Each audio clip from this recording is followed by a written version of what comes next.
La date du lundi 11 mars 2019 restera une empreinte indélébile dans l'histoire de la CETRAG. Philippe Autier, le haut représentant de la République française au Gabon, entouré des experts de l'Agence française de développement, embarque ici au quai de la gare Virier d'Ovendo.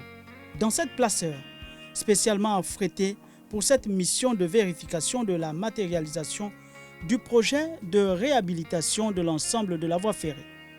Ceci avec tous les aspects qui gravitent autour, comme c'est le cas sur l'axe Andem-Oyan, où pour procéder à la stabilisation de la voie principale, il est prévu des déviations sur un linéaire estimé à 4 km sur Andem. Idem pour le PK 128 à Oyan, où une déviation est également prévue avec un linéaire tout aussi important. L'entreprise Colas Gabon est en train de faire une grande déviation de 4 km pour permettre de dévier le trafic ferroviaire de manière temporaire, puisqu'il y a des grosses réparations qui sont en préparation pour retraiter la plateforme initiale. Voilà, donc aujourd'hui on a fait pratiquement 2 km 200 et on est en train de finir, normalement d'ici un mois ou deux, on aura fini les 2 derniers kilomètres sur ce secteur-là. Et Colas Gabon est en train aussi de faire une autre déviation sur la zone d'Oyan 4.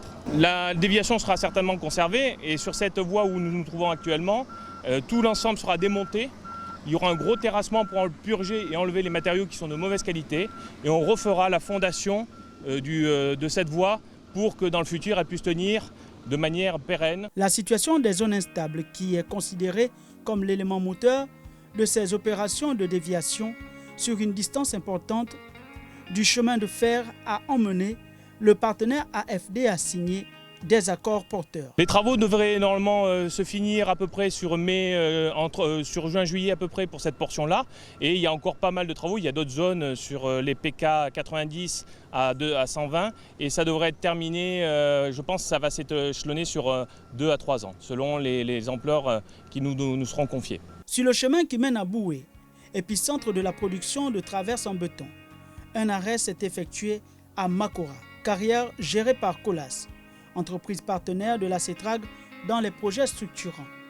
Le diplomate et sa délégation, conduits par le directeur général adjoint de la CETRAG, Christian Magny, en lieu et place du directeur général Patrick Classe-Empêché, a présenté à ses hôtes le processus de production du gravier et des balastres dont CETRAG se sert pour la fabrication des traverses en béton à son usine de Boué. Sur le site Makora, ce qu'on fait, c'est beaucoup de ballast justement pour CETRAG, pour le transgabonais. Donc tous ces produits pour le transgabonais viennent de cette carrière qui a été ouverte ici dans les années 70, je crois, et qui a dû participer aussi pour le transgabonais. La production actuelle sert pour les produits routiers, pour les produits béton, donc les bâtiments, et pour la voie ferrée, bien sûr. Gare de la Lopé. Toutes les autorités administratives et la notabilité sur le quai de la gare sont venues accueillir l'autorité diplomatique française. Le préfet du département de la Lopé et ses administrés présentent les civilités d'usage. Après cette escale de la Lopé, direction Boué. Dans les ateliers de production, l'ambassadeur a eu droit à des explications techniques de bonne facture. Le processus de fabrication lui a été dévoilé par le spécialiste en salle de production. Au premier degré d'abord, c'est la fabrication des armatures en atelier.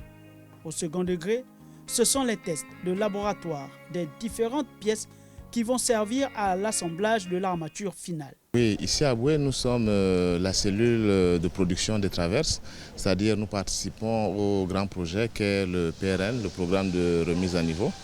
Notre tâche est uniquement la production des traverses en béton armé bibloc et leur expédition envoi pour les travaux de renouvellement.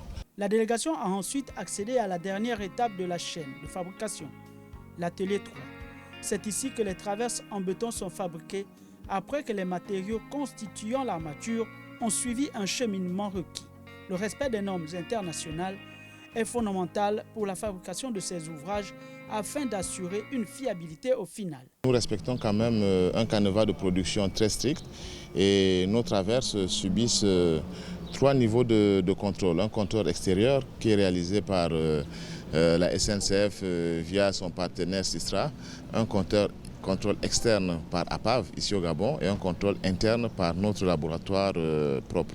À travers ces projets qui prennent ainsi forme, Cela démontre la bonne santé des relations qui existent entre la France et le Gabon.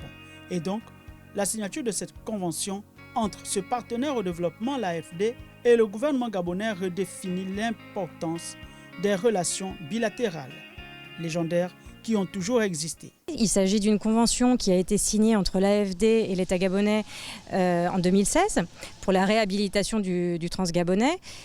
C'est un prêt de 93 millions d'euros que nous mettons en œuvre sur plusieurs années jusqu'à 2023. Il comprend la rénovation, enfin le changement des traverses en bois en traverses en béton. Nous avons également la réparation, la restructuration des zones instables et des ouvrages d'art. Il y a également une partie superstructure qui fait partie du projet.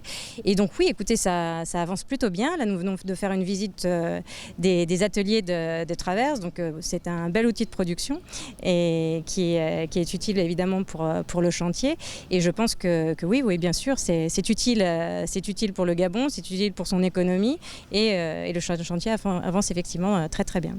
Ce financement acquis par le Gabon, grâce à cet accord signé avec l'AFD, a permis à la CETRAG de se lancer dans cet ambitieux programme de réhabilitation des zones instables, mais aussi celui de la mise en œuvre d'autres grands projets d'envergure, à l'exemple de l'extension de certaines gares situées sur le linéaire ferroviaire. CETRAG a répondu à la sollicitation de son Excellence M. l'ambassadeur de France et qui a souhaité visiter les installations de la CETRAG. Partant, les travaux de voies qui sont faits et financés par l'Agence française de développement, donc un emprunt de l'État gabonais.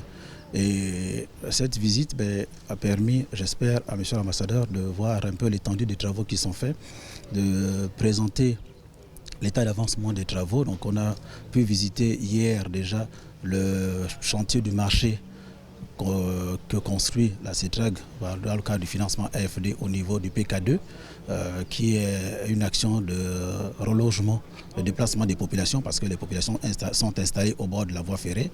La deuxième étape a été de visiter le chantier de traitement des zones instables au niveau du PK60 et ensuite au PK128.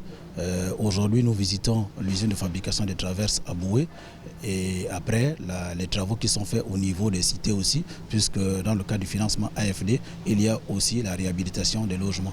Donc c'est pour la CETRAG une satisfaction d'accueillir son Excellence Monsieur l'ambassadeur qui a bien voulu nous faire cet honneur-là de venir voir un peu les travaux qui sont faits et nous nous en félicitons de cette visite-là.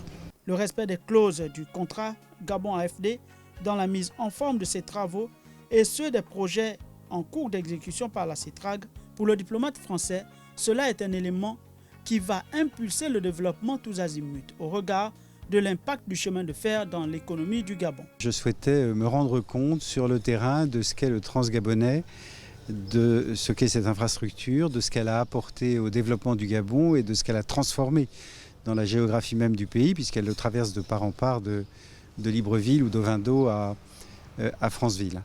Et donc c'est une visite de découverte, de prise de contact. On a vu beaucoup de choses. On a vu évidemment la voie ferrée elle-même, les équipements, les matériels qui roulent sur cette voie ferrée. On s'est rendu compte de ce qu'étaient les travaux en cours de dérivation ici et là pour réaménager le ballast, sécuriser la ligne. On a visité une carrière qui permet d'alimenter le ballast. Bref, on s'est rendu compte un petit peu de tout ce qu'était la vie du transgabonais.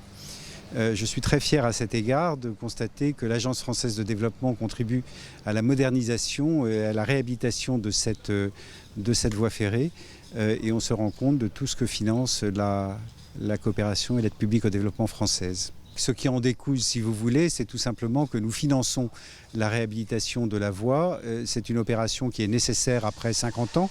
Et plus de 50 ans, c'est une opération qui est nécessaire aussi dans la perspective de l'accroissement du transport sur la voie avec l'augmentation de la production de la comilogue, donc plus de manganèse à transporter, peut-être plus de bois aussi demain à transporter. Bref, le transgabonais a un bel avenir devant lui. Après avoir fait tout le circuit de production, Son Excellence Philippe Authier a eu droit, avec toute sa délégation, à une énième visite dans la ville de Boué. Successivement, ils se sont imprégnés des travaux d'adduction d'eau dans les cités CETRAG financées par l'AFD, soit 320 logements à Boué et 950 sur toute l'étendue du territoire. Tour à tour, ils ont visité l'infirmerie de Setrag, le centre médical et le lycée Daniel Cosset de Boué. Avant de regagner Libreville, le préfet du département de la Lopé a reçu la délégation à sa résidence. Les 48 heures passées dans les belles cités de la Lopé et celle de Boué pour l'ambassadeur de France, bien au-delà de cette belle aventure, cela est un exemple de coopération réelle entre le Gabon et la France.